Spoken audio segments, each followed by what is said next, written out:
Hello, after nga nag-grocery ako, nagpunta kami ng um, food hunters kasi masarap yung pizza dito. Masarap yung pizza. Kaya nagpaputol muna ako ng buhok bago ako pumunta sa grocery. Oh, 'di ba? Ang ganda ng lola nyo.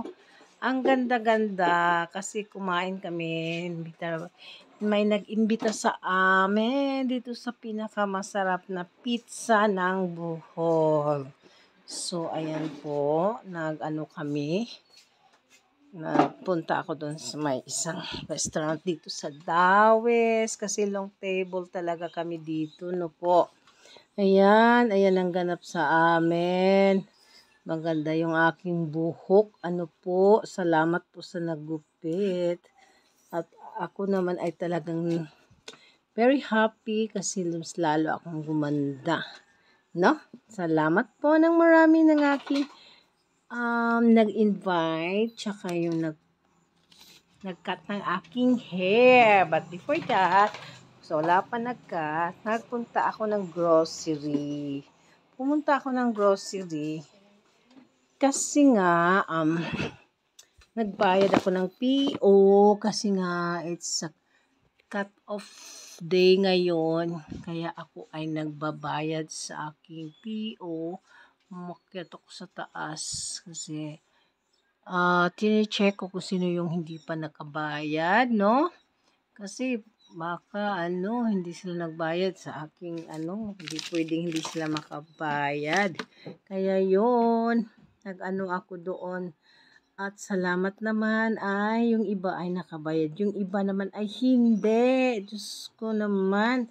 Tapos nag-grocery kami ng asawa ko. Kasi sabi ko sa inyo it's cut off day nga.